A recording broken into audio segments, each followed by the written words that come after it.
Glória a Deus. Igreja, vamos abrir a palavra do Senhor no Salmos 129.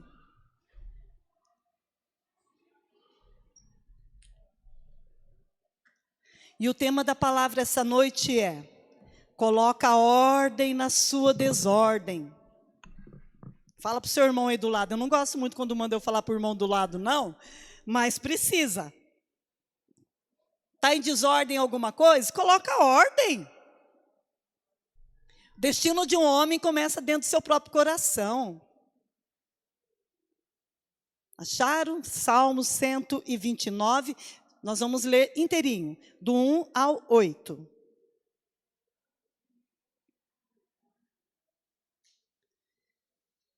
Glória a Deus. Ótima tradução. Eu vou ler numa tradução diferente. E vocês vão prestando atenção, por favor, mas acompanhem a leitura. Muitas vezes me oprimiram desde a minha juventude. Mocidade significa juventude. Na verdade, mocidade refere-se ou à juventude ou aos primeiros anos de vida, ou coisas que aconteceram recentemente. Então vamos recomeçar. Muitas vezes me oprimiram desde a minha juventude. Que Israel repita. Igreja, vocês são Israel. Então eu vou ler novamente, e chegado o momento para repetir, eu vou pedir para toda a igreja repetir, certo? Muitas vezes me oprimiram, e isso desde a minha mocidade. Que Israel o repita. Então repitam, por favor.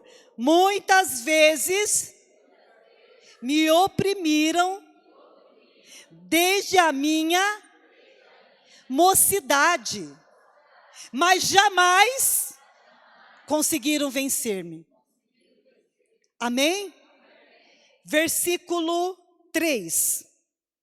Passaram o arado nas minhas costas e fizeram sulcos. O que significa isso? O arado, ele é um instrumento agrícola, que quando ele corta a terra, ele deixa sulcos profundos. Então, quando o salmista está falando, passaram o arado em minhas costas e fizeram sulcos, ele está dizendo que alguém deixou marcas muito profundas em você.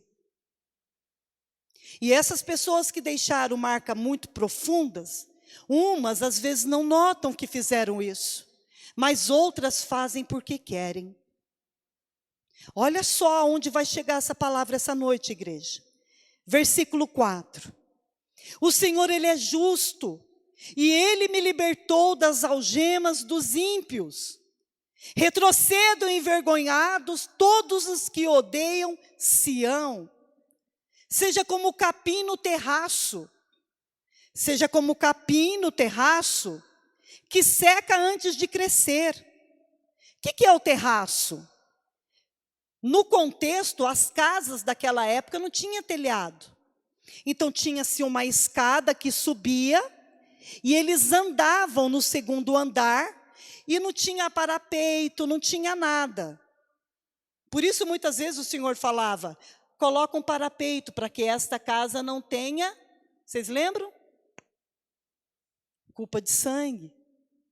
Então lá em cima eles tinham horta, lá em cima eles tinham outras coisas para que a casa embaixo não ficasse tão quente, porque é calor de deserto, igreja. Mas o salmista está dizendo assim, olha, seja como o capim no terraço, que seca antes de crescer. Assim como o capim no terraço, é a vida humana, igreja. É curta e pode ser facilmente afetada pela circunstância. Versículo 7. Que não enche as mãos do ceifeiro, nem os braços daquele que faz os fardos. 8. E que ninguém que passa diga, seja sobre vós a bênção do Senhor, nós o abençoamos. Quer dizer que você encontra com pessoas que tem a mesma fé que a sua, serve o mesmo Deus, e não é digno nem de levantar a mão e falar: Deus te abençoe. Aqui o salmista está falando que até os conhecidos, até os irmãos na fé, fingem que não vê o outro. Coloca ordem na sua. Aonde que começa o destino de uma pessoa? No coração, igreja. Então, fazer escolhas vão te dar novos rumos. Novas escolhas vão te dar novos rumos para a sua vida. Vocês concordam com isso? Hoje eu não vou pregar sozinha. Daqui a pouco eu vou passar o microfone para ela. Hoje cedo eu acordei e falei: Bia, ontem eu já tinha dito isso para ela, mas hoje cedo eu acordei e falei: Bia, está na hora de você falar. Está na hora de você colocar para fora muita coisa que você passou. E pode ser que vai ter pessoas hoje lá na igreja que vão precisar ouvir. E às vezes você acha que o seu destino está marcado e não está, não. Ele pode ser alterado. Isso é fantástico. Isso é libertador, igreja. Meu Deus, né? As dores, elas nos trazem ferida. E você pode hoje estar sentindo oprimido ou oprimida, pressionada como resposta a uma dor do passado, ou algo que te aconteceu recentemente. Pessoas ferem pessoas. Só que pessoas feridas durante a infância, elas crescem muito mais, com aquela ganância, com aquela, sabe? E às vezes é intencional. Elas precisam ferir porque elas foram feridas. E pode ser que vocês já encontraram muitas dessas pessoas no seu caminho.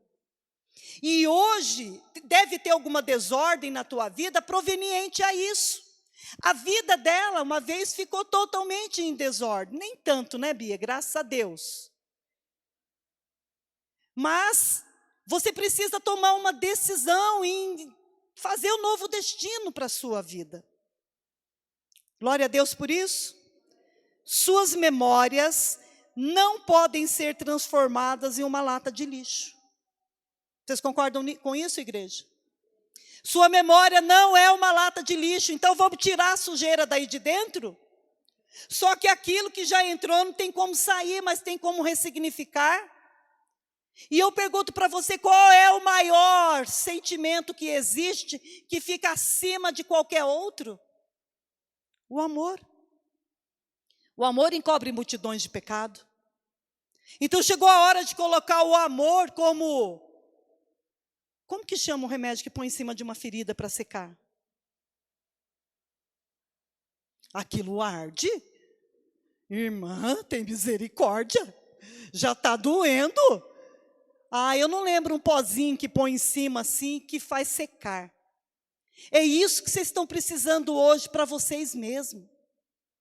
Vocês pensam assim: fulana me machucou. Não! Ele só fortaleceu uma fraqueza que já tem dentro de você. Ele só fez vir para fora, uma coisa que é você que acreditou. E é só Deus que pode cancelar essas cordas na sua vida.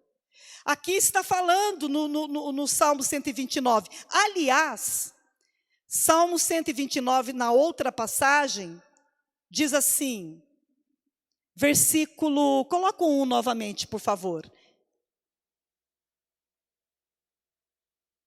Tem como colocar naquela antiga que vocês estavam? Coloca na antiga, eu quero mostrar uma coisa para vocês. Porque essa diz, repita, para Israel repetir. Olha a outra tradução.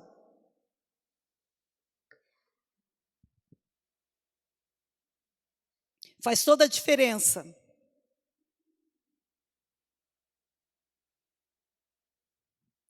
Consegue colocar?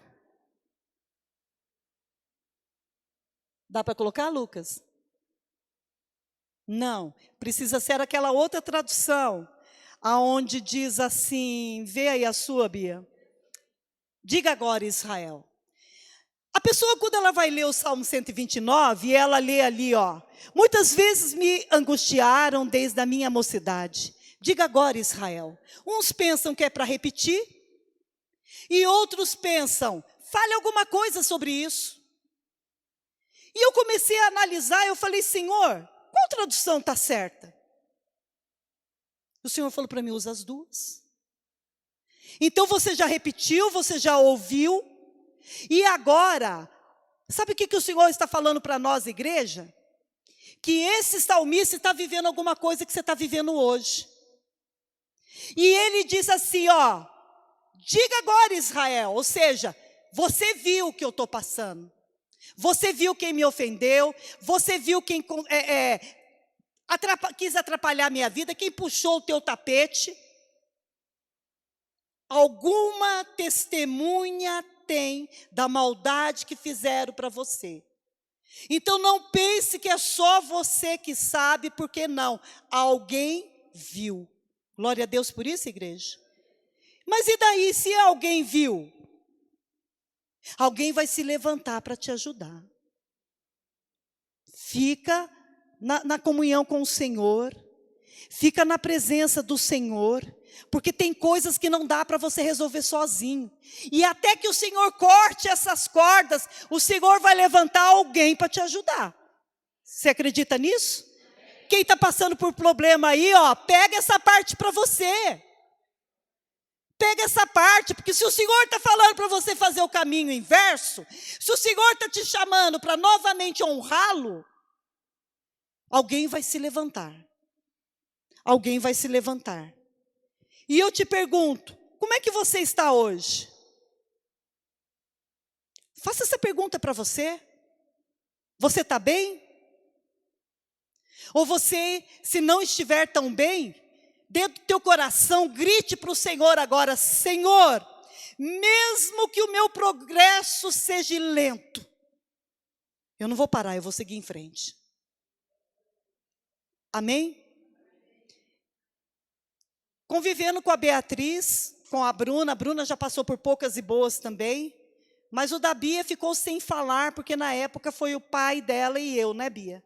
Que falamos para ela, cala, fica quieta. Aquietai-vos e sabei que eu sou, eu lembro. E acabamos fazendo um grande mal sobre a vida da Bia. Lacan diz, um homem, que quando você se cala, os poros do teu corpo vão falar por você.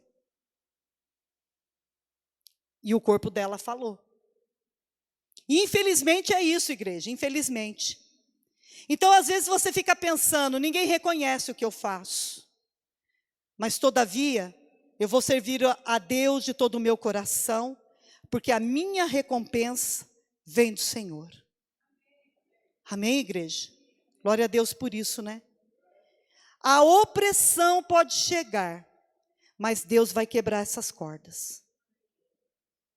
E não importa o que pode vir ainda sobre a sua vida, Deus vai quebrar essas cordas. E há um tempo atrás, o meu marido trouxe uma palavra, e eu achei essa frase hoje, e isso aqui, sabe, influenciou demais na palavra. Ele disse assim, corda frouxa, o vento leva. Então não tem como você esticar, tem corda que precisa ser cortada. E eu vou dizer para você, não tem médico na face dessa terra que corta essa corda. É só o Senhor. Amém? Então eu quero chamar minha filha aqui agora. Passar um microfone para ela.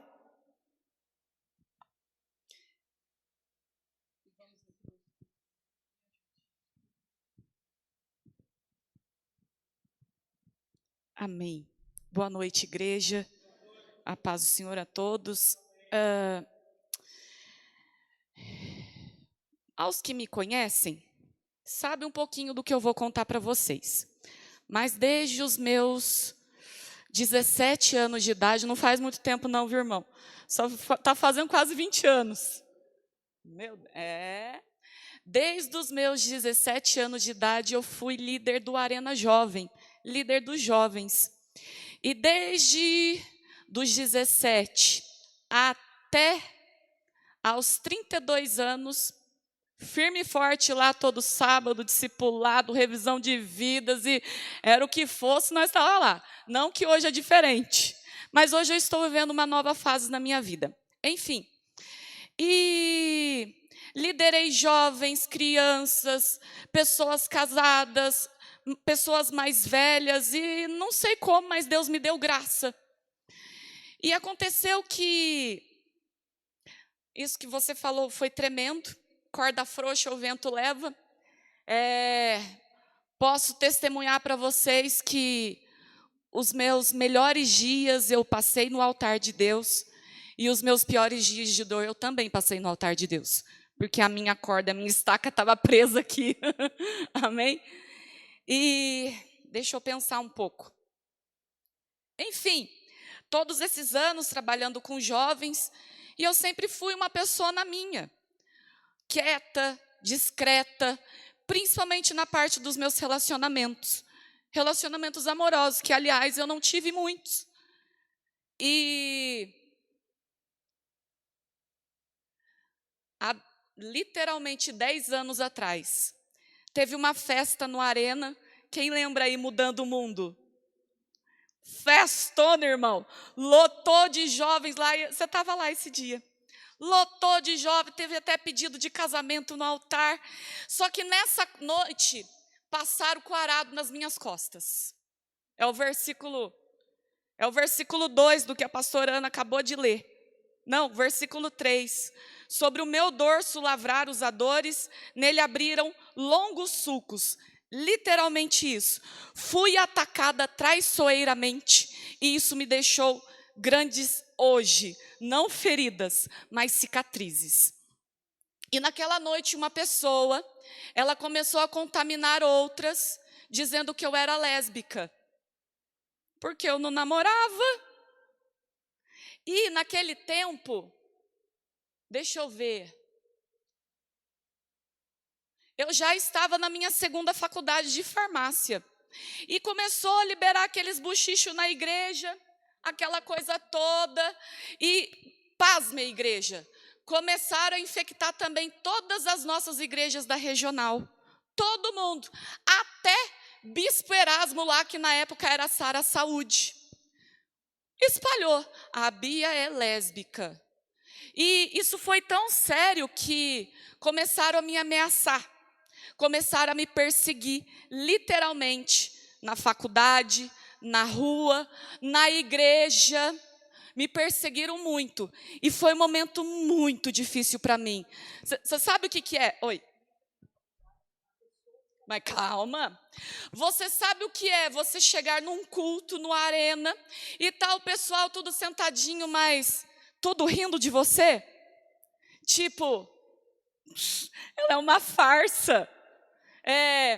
Ficavam literalmente desdenhando de mim, porque o que rolava era isso, a Bia é lésbica. E aí aconteceu que, com uma pessoa que estavam me ameaçando, falando mal, que até, sei lá, se pensava que eu tinha relacionamento, essa pessoa começou a me perseguir. Ela mudou de faculdade e foi estudar lá onde eu estudava, em Jaguariúna. E aí, todos os dias, chegava recado na minha sala de aula: a fulana quer falar com você. E ela manda te dizer assim: você é líder dela e você tem a obrigação de falar com ela. E a palavra do Senhor para mim, irmão do céu, eu sou sanguínea, irmão. Você que conhece os temperamentos aí vai me entender. Eu sou sanguínea e a minha vontade era de dar um soco na boca daquela pessoa. Só que a palavra do Senhor diz: ai, desculpa, mas foi, ué, eu não sou perfeita. Mas a palavra para mim foi: shh, você não precisa falar nada. Aliás, né, o justo não se justifica. E aí você acabou falando uma coisa aqui que foi que começou a acontecer na época. Os próprios de dentro da igreja e até fora começaram a me defender. Mas, glória a Deus, eu permaneci. Enfim, então, como eu disse, a igreja, eu estou com a garganta hoje horrível.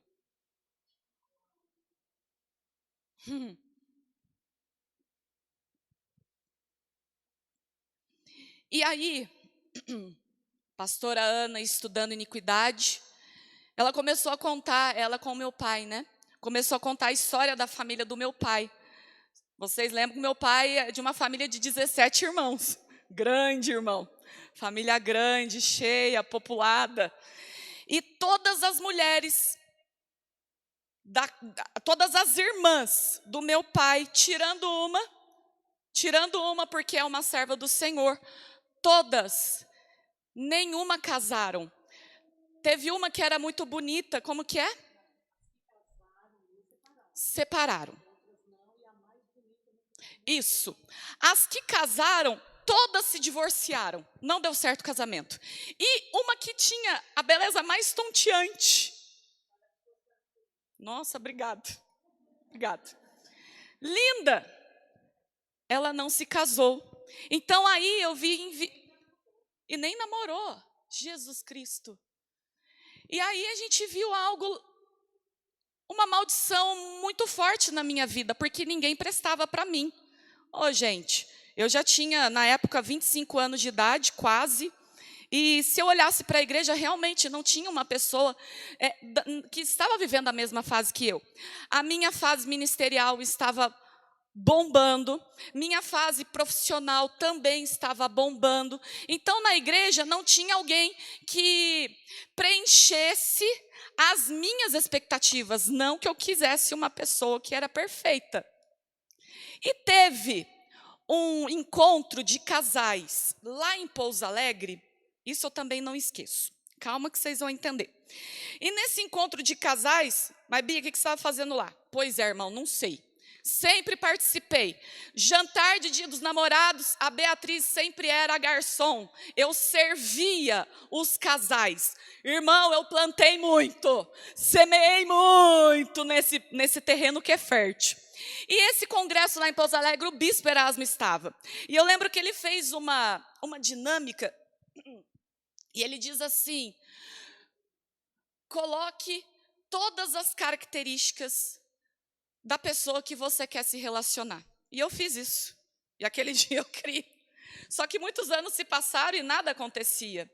E aconteceu todo esse processo de reconhecer maldições, você confessar, processo de cura. Aí veio essa perseguição que foi horrível. Essa perseguição não foi uma semana não, irmão.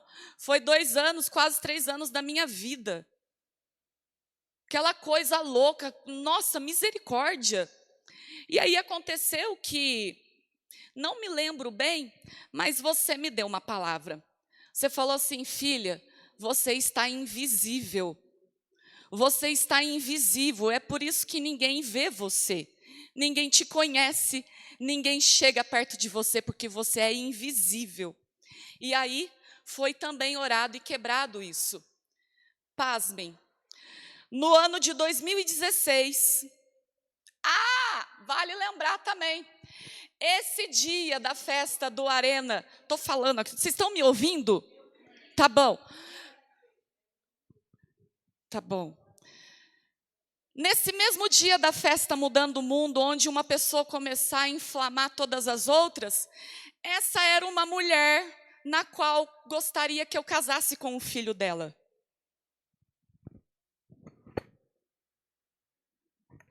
Era ou não é? É, você sabe. E aí começou aquela coisa louca, você é invisível, ano de 2016. Nossa, eu recebo uma mensagem, porque eu parei de ser invisível, meus irmãos. Eu recebo uma mensagem de um príncipe, para mim de olhos verdes. Sabe aquelas características que eu coloquei naquela dinâmica, naquele dia? Todas e muito mais. Inteligente, bonito. Felipe, amor, te amo. Bonito, respeitoso, um homem que ama a Deus e me ama, me respeita, me honra. O Senhor me presenteou com ele. E no dia 17 de setembro de 2016, o primeiro dia que eu me encontrei com o Felipe, nunca mais ficamos longe um do outro. Até hoje. E que, aliás, no dia 21 de setembro agora, está quase chegando, estou completando 6 anos de casada. É um homem que está comigo, junto no ministério, Vocês puderam conhecer mais ele, eu acho que há 2 semanas atrás. E eu quero falar para vocês que estes sulgos, longos sulgos que fizeram nas minhas costas e na minha alma, foram curados. Hoje eu tenho uma cicatriz. Só que como a minha mãe começou a dizer,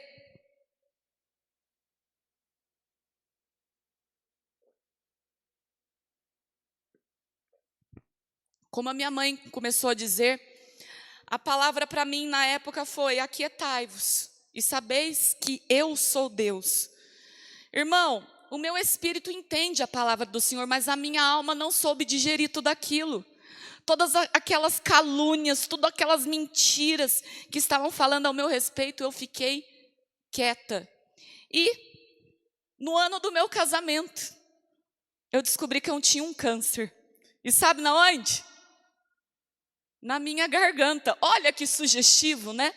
E desde a minha infância, o diabo ele quis me marcar, porque na minha infância, as professoras da minha escolinha tinham que se esconder atrás da porta para poder ouvir minha voz, porque eu não falava com ninguém. Está aí minha família de testemunha. Não falava com ninguém, nem com eles. Vocês estão ouvindo minha voz agora esses tempos, né, irmão? Ô, glória! Não falava com ninguém, até brinco com a minha mãe. Se fosse nos dias de hoje, iriam falar que eu era autista. Eu não falava, só falava com a minha família. E na infância ele quis me marcar na fala. Quando eu passei pela minha cirurgia aqui na tireoide, eu fiquei quase 2 meses sem voz. A minha voz não saía. E aquela coisa não saía. Mais uma vez o diabo quis tirar minha voz. E eu me lembro que na semana do meu casamento, aleluia, eu fiz uma oração. Pai, o Senhor é Deus na minha vida. No nome de Jesus, por favor, libera a minha voz para que eu consiga fazer os votos para o meu marido.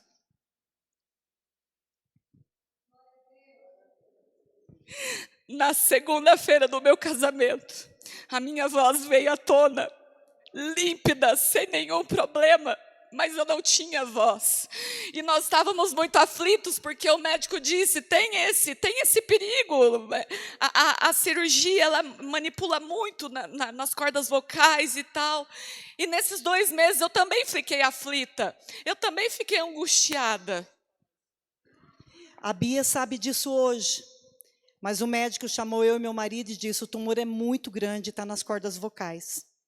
Nós vamos colocar um capacete nela, nós vamos separar as cordas vocais, mas talvez ela fique muda.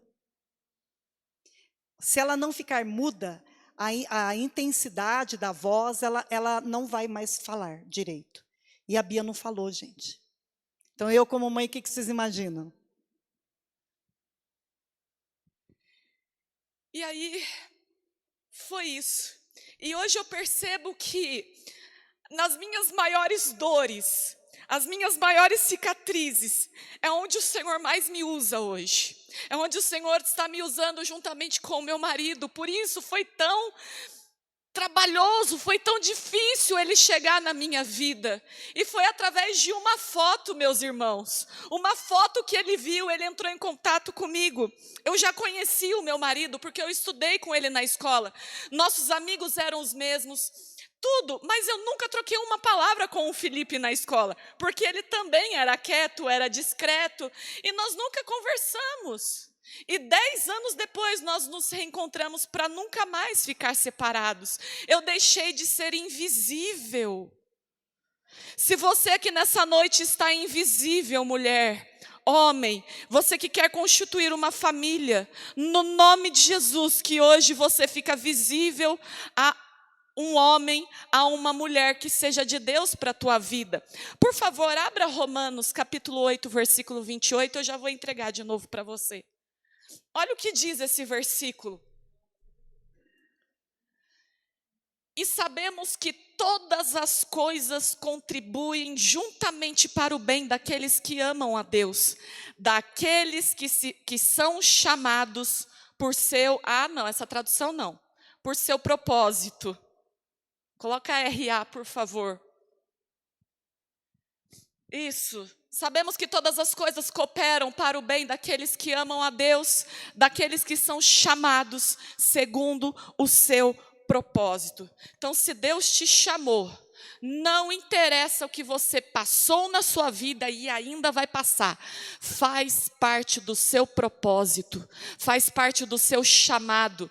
E eu estou sentindo isso, eu com o Felipe, a gente sempre conversa em casa, porque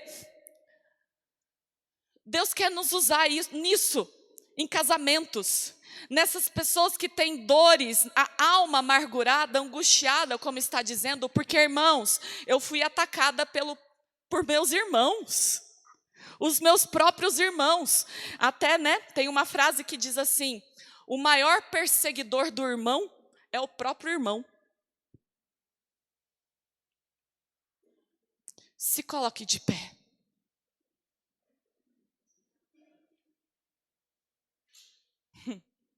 Como você falou, tem uns que não conseguem levantar a mão e dizer: eu te abençoo no nome de Jesus, no nome do Senhor. Misericórdia. Eu deixei de falar alguma coisa? Irmão, é tanta coisa. E aí, tem mais essa. Minha mãe falou para mim ontem: Beatriz, chegou a hora da tua cura. Falei: amém. Então você vai... Amém. Dá aquele frio na espinha. E hoje eu acordei com a garganta cheia de placa. Cheinha de placa. Eu não tenho isso? Aí ela falou: tá vendo? A tua alma está gritando, está falando. Então hoje é a tua cura. Porque aquilo que você não pôde falar anos atrás, você vai falar tudo hoje. Ai, misericórdia, misericórdia. Obrigada, Senhor. Obrigada porque o Senhor é fiel. O Senhor é Deus na minha vida. E eu nunca, jamais esqueci das tuas promessas para mim. Fecha os teus olhos, irmão. Se você ainda tem alguma dor que toda vez que você lembra, ela te corta novamente. Que toda vez que você lembra do que fizeram, do que falaram, do que pensaram a seu respeito, isso é como se você levasse uma facada no seu coração. Irmão, eu quero te convidar a vir no altar do Senhor. Eu quero te convidar a vir aqui na frente, porque o Senhor tem cura para liberar para você nessa noite.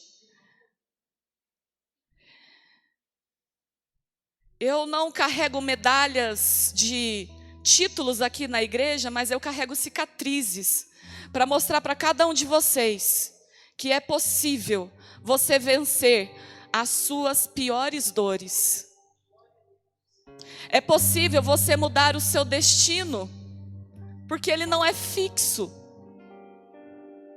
Eu não sei se você já foi traído. Eu não sei o que aconteceu na sua vida, eu não sei qual mágoa você carrega dentro de você. E a palavra do Senhor diz, através de Davi: enquanto eu me calei, os meus ossos se envelheceram.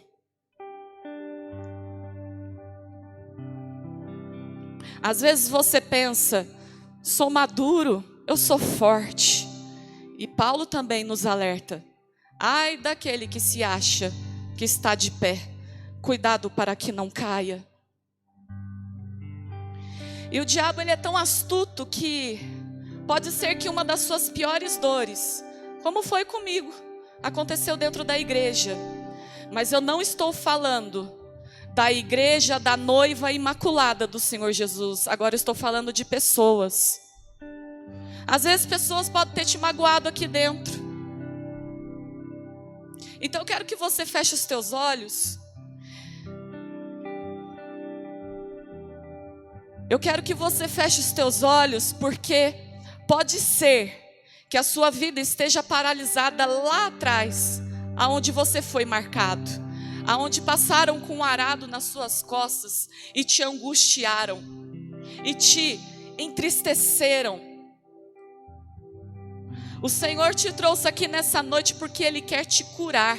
E você vai receber um toque do Espírito Santo nessa noite, porque é Ele quem vai te consolar, é Ele que vai te dar uma paz que excede todo entendimento, Ele vai te dar uma paz, oh meu Deus do céu, e você não vai precisar de explicação nenhuma.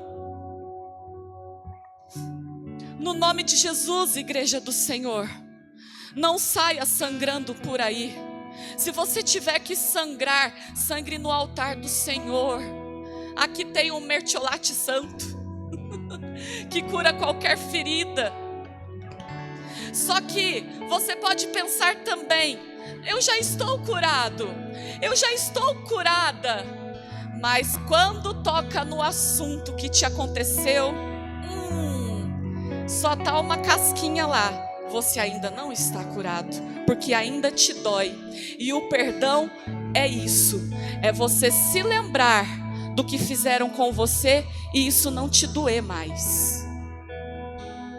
Aleluia.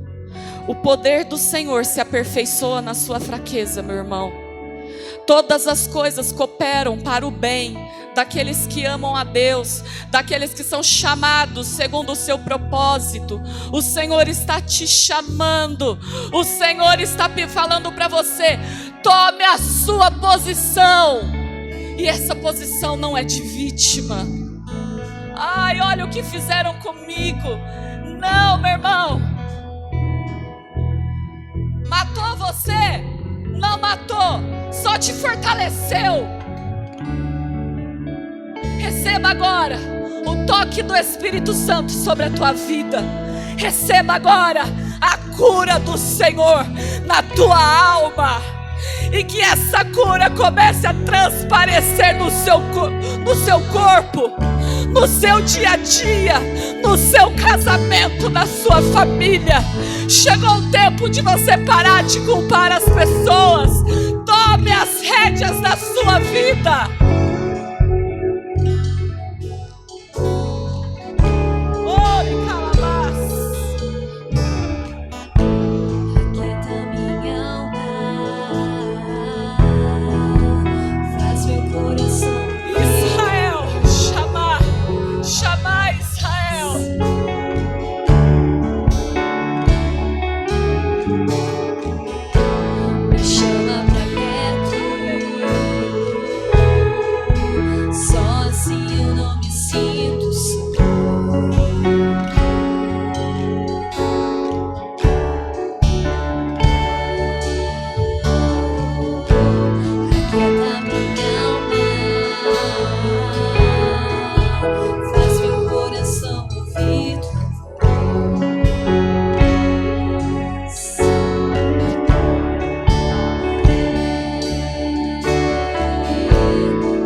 capítulo 21, versículo 45. Isso é para você.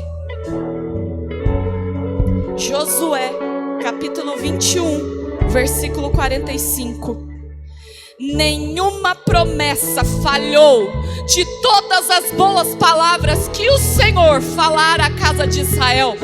Tudo se cumpriu. Tive um casamento maravilhoso, além dos meus sonhos, além das minhas expectativas. Fiz uma viagem que era uma viagem sonho, antigo de infância. Passei a minha lua de mel num lugar maravilhoso. Tudo o que o Senhor falou, toda a palavra do Senhor na minha vida se cumpriu. Tá para cumprir outra. Outro dia eu conto para vocês.